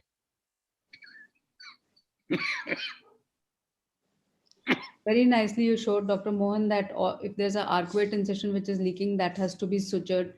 And likewise, I think for RK incisions also, they need to be, sutured before you finally do the case. So I think that was a very great tip. Now, how often, what do you do about, how often would you use viscoat in your hard cataracts? Do you always use it, or do you use it, or do you keep one ready, open it and keep one ready for hard cataracts, or you Absolutely. or you keep, or you only use it as and when required? As No, and I when you use, open it only as and when required. yeah, and in fact, I use viscoat for all my cases. All my cases. Yeah. More so. We can assess the specular the cell count also and see how the cornea is. It's very hard, and if the cornea is not very good, it's always better to use the viscoat. Okay. And how Namrata, you asked me. I'm sorry. No, it's okay. It's okay. Both of you have answered. It's perfectly all right. No problem at all. There is a specific situation, Dr. Rajesh. If you're there, you can answer this. Rajesh? A specific situation is that there is a Descemet's membrane detachment. This is a question which has come on the YouTube. A Descemet's membrane detachment has occurred at the wound site while you're putting the phaco probe, and your nuclear emulsification is still not complete. So every time you make movements of the phaco probe, the DMD keeps on enlarging at the wound site, at the main wound. So how do you tackle this? If it's a large chunk of nucleus left and every time it's increasing, then it's better to close that wound and make another port and complete it from the other side. Most of the times what we do is we make two side ports. So from one side port, you can keep using the second instrument. From the second side port, you can, enlarge it to make a wound. You suture the first one, because otherwise you can have a very large Descemet's detachment and it's going to create a lot of problems in the post-op period. And that is also true if we have completed the nucleus and still, if we find a large Descemet's tear, then it's always better to use a bimanual irrigation aspiration and make the side ports in such a way that it's away from the Descemet's detachment area, and that's how you can prevent further increase. And in the end, we have to be careful. We have to see that whether the Descemet's detached Descemet's is attached or not. If it's a small one, it will attach by itself. Once you hydrate the wound, the chamber pressure increases, then it will get attached. But if it's not attaching, then we have to inject air in the end. Okay, I think that's again a great. Can I add one thing, Namrata? There. Yeah. One more thing I would like to say, when discussion was going on as far as the anterior levitation is concerned, what I do if I have an IOL which was going the way it was being shown in one of the videos. So from the side port, I just hold it with a micro forceps. I hold the haptic, and then with a vitrector, I clear the vitreous all around the IOL, and then only I lift it up. So that, as Parth was mentioning, that we have to, we should ensure there should be impact. Yeah, Dr. Mohan, please. Yes. Regarding the Descemet's, if you have a Descemet's detachment, if you notice subincisionally or in the incision side, what I do is I don't come out of the eye at all. I don't come out. Every time you come out of the eye and go in, the Decimation Detachment is going to increase. So what I do is I just put viscoat there and keep on pushing the Descemet's pushing the Descemet's up, so that and use low phaco parameters. Make sure that you all do the nucleus away That is, obviously you have to do it at 6 o'clock and make sure that you don't come anywhere near the sub-incisional or the incisional area near the Descemet's area, because sometimes you can fall. And make sure that you are doing a posterior plane phacoemulsification, not anteriorly. If you do it anteriorly, then it's a possibility that you can chew up the Descemet's as well. So now and then keep on. Yeah, agreed. If it's a very small Decimation detachment, then you can go ahead and complete it like that. But if it's enlarging, then it creates a problem. Then you have to, place a suture there and make another one. And maybe a scleral tunnel phaco would be a better thing than a clear corneal. It's in the new section, new site where you make an incision. Maybe a scleral tunnel would be a better one. No, I want to. Yeah, I would be away from the area of detached disc. Away from the area, but. Yes, Namrata, I just want your opinion also. Maipal is also here and all other panelists. So I would do that. I would put viscoat from the side port in the area where the Descemet's membrane detachment is there at the wound site, so that it unrolls, and then I would still go ahead and do a phaco, and will not come out unless and until I have finished. Yeah. So sometimes you can have a Descemet's, as Rajesh told, you can have half of the Descemet's coming off, and you have half of the nucleus also. Yeah. What do we do at that time? Because whatever you do, even if you put side port and go from the opposite side, you are going to chew up the Descemet's there also. So I think what Rajesh said is correct, that if there is a large detachment, you need to suture it up. That is the most important. Don't be afraid to suture it up at the point and take a full thickness bite and do that. At times you have to leave that suture, but otherwise putting air and then you can remove the suture. That is the most important. And obviously what you said is that if you are pushing in more fluid into that, the detachment tends to increase. So you have to take a different site to kind of go ahead and do the phacoemulsification that is there.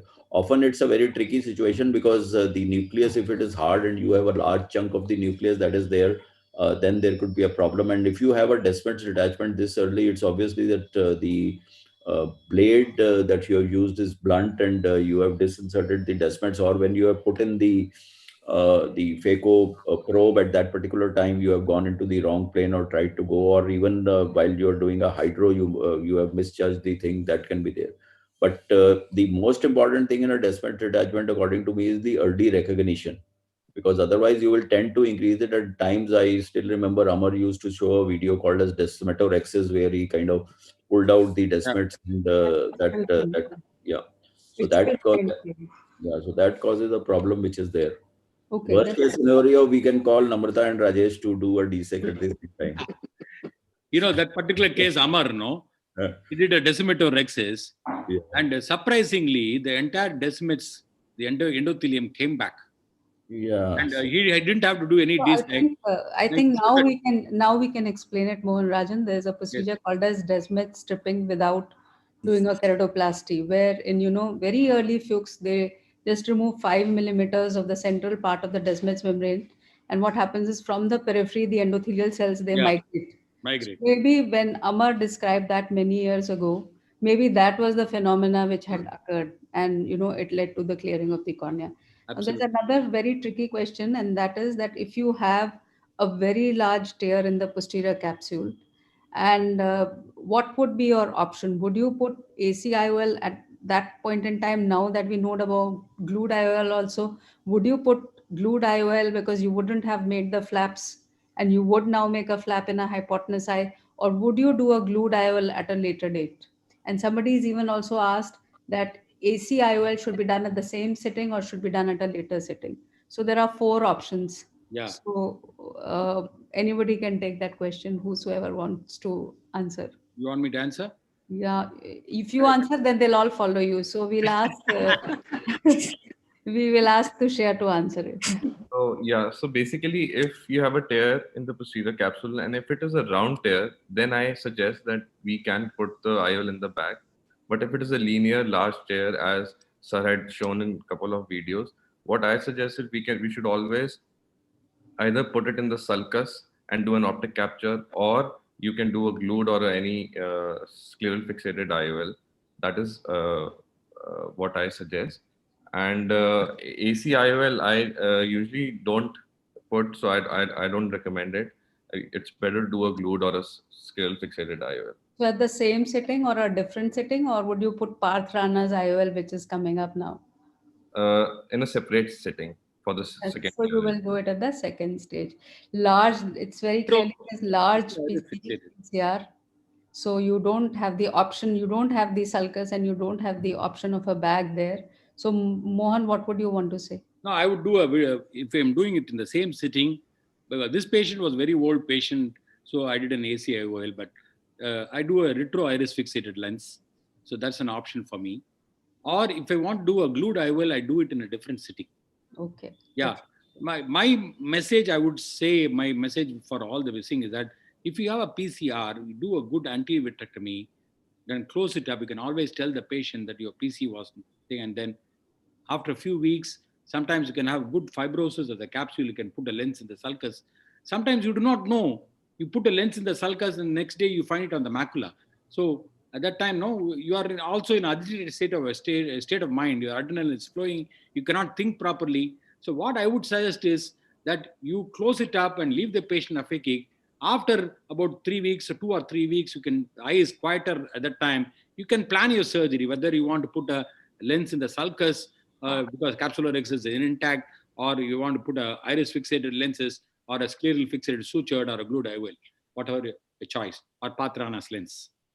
So actually, Namrata, the thing is it depends on the situation where you are, the setup where you are. So typically, as he said, adrenaline is flowing. So I simply call my retina person who's around, and because one of the other OTs is always running. Adrenaline also rush, sir. Yeah, so basically the point is that hypotony is least of an issue, because once you are doing a 3-port, you can always start the infusion and build up the pressure. So that's really not a problem. The only thing is that the patient does not need to come into the OT again. But then when we are dealing in our other centers where you do not have a retina surgeon operating at the same time, it's better to close it up rather than try to fish for the nucleus or try to be brave and put a lens with the nucleus still in, etc., etc. So that you lose the battle at that time to fight the war later. So that basically the patient can be brought back in and you can remove the nucleus and go ahead and put a glued IOL. Typically, I was reasonably fond of putting the Kelman multiflex, and I think it gave us good results. It's just that when the patient goes around, at times people feel that Kelman multiflex is something which is out of vogue. So just now, a retrofixation of the iris lens, unfortunately, we don't do it very often. We always believe in doing a glued IOL or a scleral fixated lens that we do. The important message and the important thing is to clear the vitreous. That is the most important thing, that if you have a vitreous coming in, you haven't done an adequate vitrectomy, you can do it yourself or otherwise. And the most important thing is that nowadays doing a vitrectomy from the posterior approach is much more preferred than doing from an anterior approach.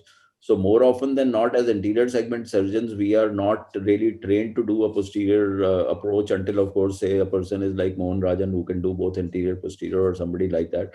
So best is to understand your limitations and hold on for the surgery rather than doing heroics at that particular time and call the patient another day and get a glued IOL. But if in an institutional setup where we have, I would do it at the same sitting. So it depends from person to person. I rarely have Kelman multiflex lenses in our stock at all nowadays, because we don't really use.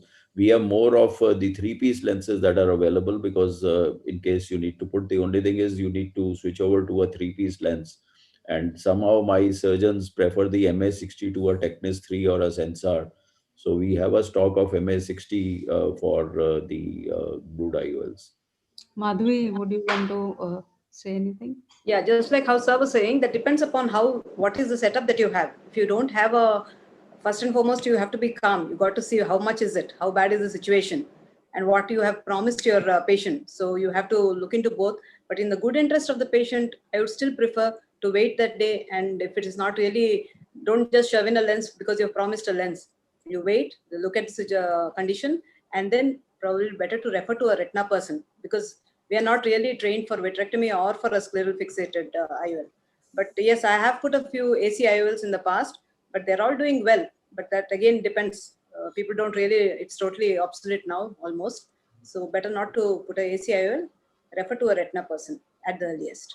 So Rajesh, would you like to say, and then we'll come to Parth for the retinal. Sorry, Namrata, one thing I'll wish to add. At times, referring to a retina person, one problem that happens is that more often than not, you are dealing with a hard cataract, and by the time the next day you do, you might have to wait for 5-6 days because the patient has a corneal edema.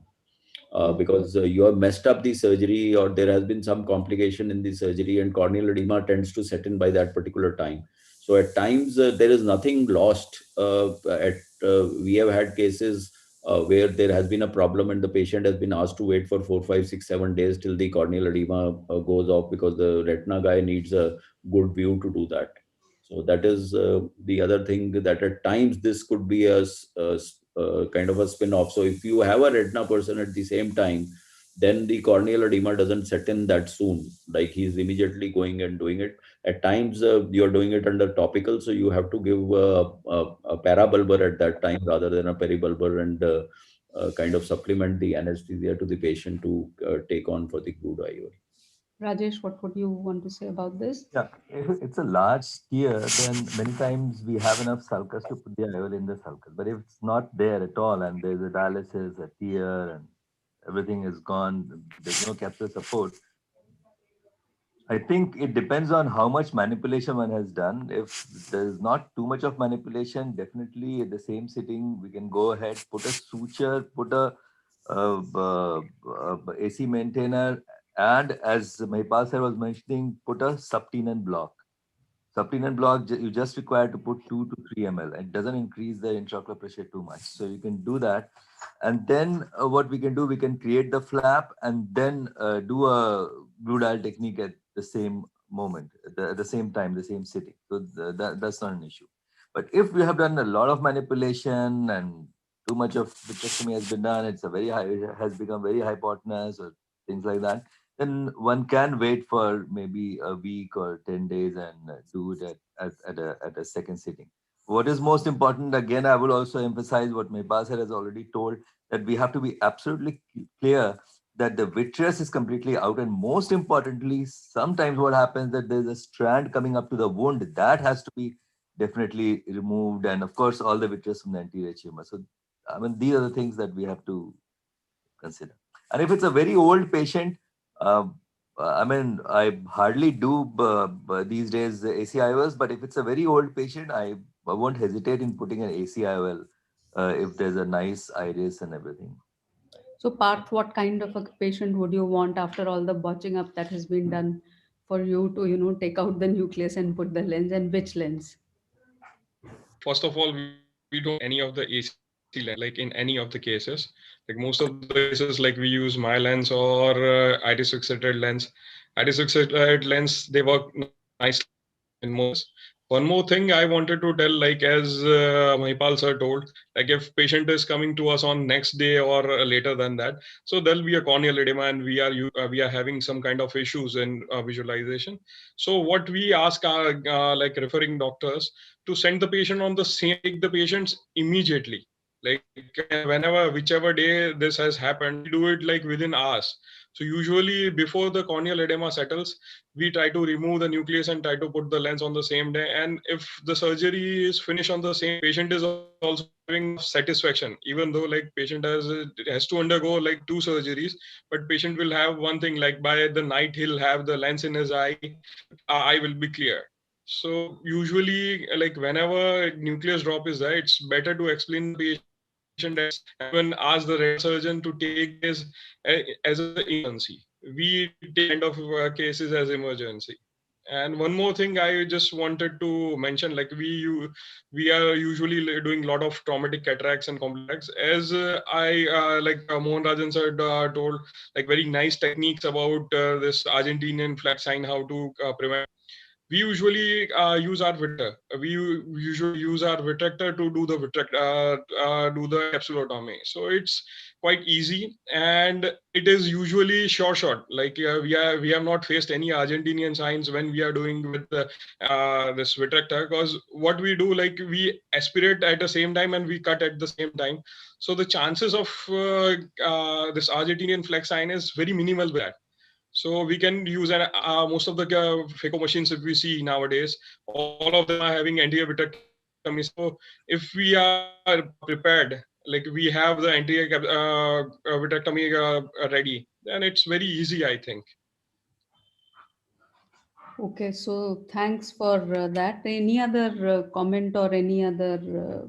There are people who are saying that apart from tamsuline, there are other drugs also, which can cause Ifis syndrome, and so one has to be careful about that as well. Apart from this drug. Antihypertensives. Yeah, there are many antihypertensives, antipsychotics also for which history has to be taken. Again, somebody wants to know about the flap motility sign again, if you can explain, Tushar. Runaway effect is, can you explain the capsular inversion sign again? So, we have our own terminology and people have their own terminology, puncturexes or phacorexes and capsule inversion sign. So can you explain that again? Yes, sure, ma'am. So basically, once you have an Argentine flag sign, what you have to see is you have to see the motility of the flap. Once you enter with the Phaco, you can, because of the fluidics, you can see the motility of the flap at that time. Or you can inject visco also and you can see. So what happens is, once you see the flap, if it is everted with the fluidics in the AC, if you see the flap is everted and it is fluttering, this means the tear is pre-equatorial in nature. So this gives us full confidence to continue the phacoemulsification with safe phacoemulsification techniques. What one thing I wanted to add was that when you're doing the direct job, when you're doing the phacoemulsification in the bag, the separational forces for the direct job should be in the line of the tear. Okay. So, and the second thing is, how will we know that the flap has the tear has extended beyond the equator? The flap, which will stop fluttering, it will become inverted in nature. So that is the time, that is the end point of safe phacoemulsification. That is the time when we have to stop doing phacoemulsification and convert into either ECCE or SICS. Okay, thank you, Tushar. There is one more question for you, Dr. Mohan Rajan, and that is, can you, with the vitrectomy probe itself, like people like to go into the irrigation aspiration mode and do the aspiration in that mode only with a vitrector? Yeah. Would you do that, or would you use a bimanual and do a irrigation aspiration whenever? I do both, but I prefer a bimanual IA. I use the cutter for the as a the vitrectomy as for the cutting, and then once I remove the vitreous, I'm sure of the remove the vitreous, I do the bimanual IA. But you can do the IA cut IA mode. Both are available in the EC. So you can do that. Wherein if you want to remove the vitreous, you do the cut IA. Whereas when you want to remove the cortex, you put the IA cut mode. So the IA comes first and then the cut comes later. Whereas when you do the vitreous, you do the cut IA. That is, you cutting comes first, then the IA comes later. Okay, I think that is very well explained. So Parth, would you like to tell us about your lens and how is it different from the 3-piece lens for scleral fixation? No, you are muted. We can't hear you. Yeah, sorry. For my lens, if I'll tell you, it is a specific hinge like what we have in our like it is having a T-point junction. This T-point junction we are taking out from the scleral 20 gauge we are doing, and we are pulling it out, and the lens stays with that. So it's a simple technique where we just have to do the anterior vitrectomy. Once the anterior vitrectomy is done, then we just have to inject in anterior chamber and do the handshake technique for both the flaps. This flap is out. We call it flipper. So this flipper is out of the sclerotomy, and the part of the surgery is over, and we have to do the same thing on the other side. Before we used to do like scleral flaps on that. So we used to do partial thickness scleral flaps, and we used to with that. But in some of the cases where trauma was too much and we couldn't get that kind of flaps, we have kept it under conjunctiva also, and there are no extrusions. There are no actually foreign body symptoms to the patient because it is very smooth. So it stays below conjunctiva. It can stay below conjunctiva also. Okay. Very nice. So I think with this, we will come to the end of the discussion, and last comment from each of the panelists and then from Dr. Mohan Rajan. Rajesh, would you want to start? Yeah, actually, it was a wonderful presentation. Dr. Mohan Rajan, as always, presented very nicely and some very good tips. Like one point that you very well mentioned, that if you are putting an endocapsular ring, then you have to go circumferential and not radial. That's very important. I mean, most of the there's one video also, a Miyake view video, which shows that how when you are pulling the cortex radially, how it puts stress in the zonules. So it's always advisable to go circumferential only. But when you put an endocapsular ring, you cannot at all pull it radially, otherwise you will pull the endocapsular ring. So these are some of the points which really help everyone quite a lot. So I think it was a wonderful presentation. Madhvi, unmute yourself. It was like all the OPL sessions put in one session itself. So all the videos we've seen, sir. And so many tips. Without the humor. Exactly, without the humor. It was only the academic part of it. That's right. And for the hypermature cataracts, the Argentinian flag sign, there are other, I mean, the way of doing capsulotomy, apart from the Argentinian flag sign, like to avoid that, many more techniques, apart from Sir has told the Panchorexis, then there is the sewing needle capsulotomy sort of a thing by Dr. Rajendra Prasad. And Dr. Kamal Kapoor also has one linear one at the periphery. You do a T, that's right. So many. But most often we use the I think secondary rexis or a world type of rexis, which is quite helpful for all of us. And all his videos, he has what he has shown. Like if we have that many complications, I don't know whether we'll be able to do the Phaco, but Sir has shown all of them so nicely. Yeah, we need to be careful to see that we recognize the complication and deal with it appropriately. That's more important. Tushya? Yes, ma'am. So another thing, what I wanted to add for the capsulotomy techniques is doing with the YAG laser, and Sir has shown such good videos for posterior polar cataract also. So I wanted to add few points, like we can always use the advantage of doing the oval rexes, as we can use the advantage of small and large rexes, and it can ultimately help us in doing the optic capture later on. Another thing, we can always use the advantage of ASOCT preoperatively to diagnose posterior polar cataracts. And one more thing, especially in the posterior polar cataracts in younger patients where there is hardly any nuclear sclerosis, we can always use by doing hydrodelineations, we can always use epinucleus as a scaffold and carry on the phacoemulsification. And even at the end, when we are doing the IA, if with the coaxial, we can always retract the sleeve of the coaxial tip so that it gives a different plane of irrigation and aspiration. And another thing, what I wanted to add for the harder cataracts, which Sir showed such great videos, was we should always preoperatively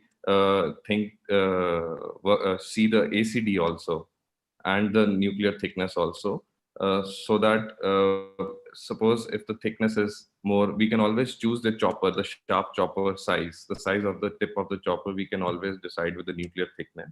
And we can always use chopper as a shield also for the endothelial, to prevent the endothelial damage.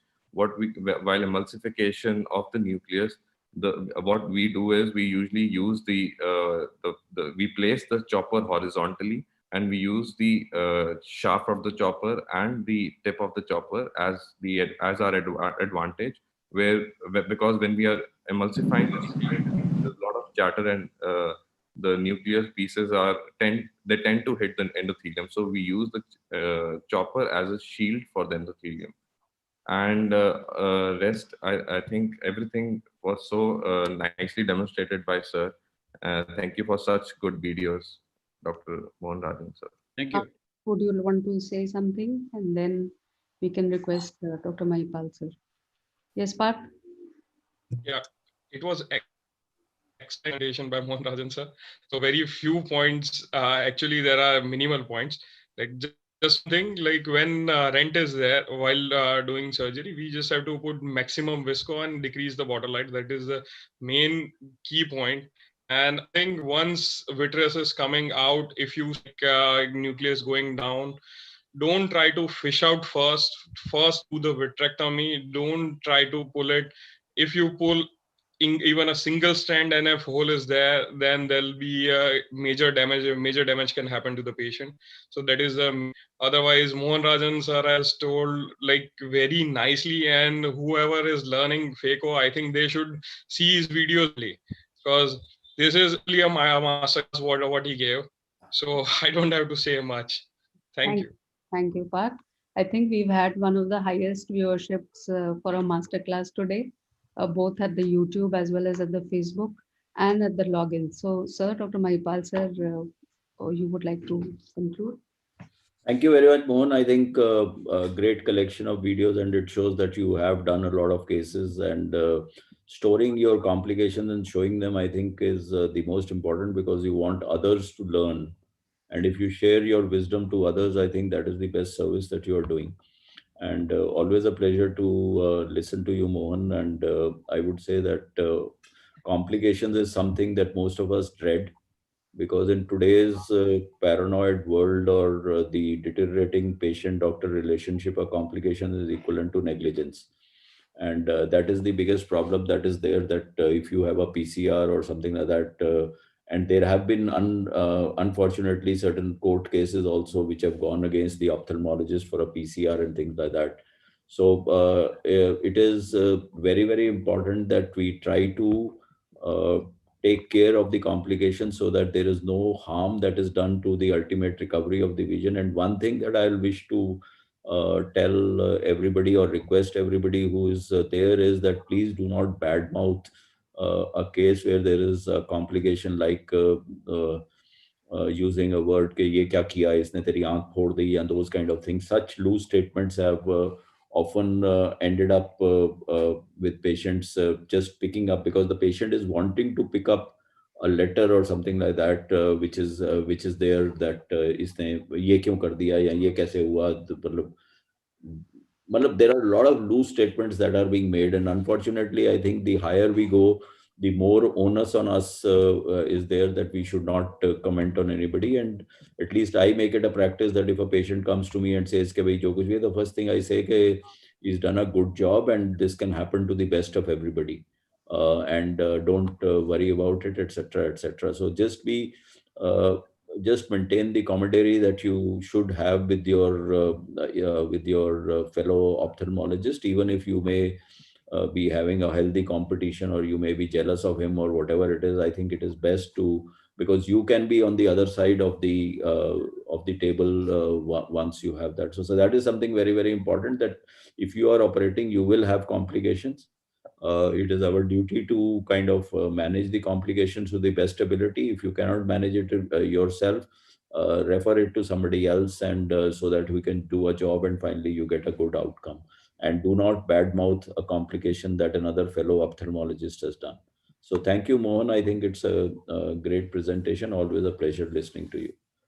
Thank you. Thank you, Dr. Mohan Rajan. Thank you for sparing your time for those great videos, for experience, for sharing years and years of experience, in just 1 hour. And people wouldn't have to, go through what we've all gone through.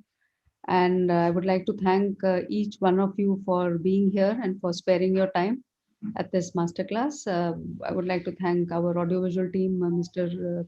Sunil, Mr. Kripal Rana at the back, who helped to manage this. And we hope to have you again on another webinar at some other platform. So thank you very much.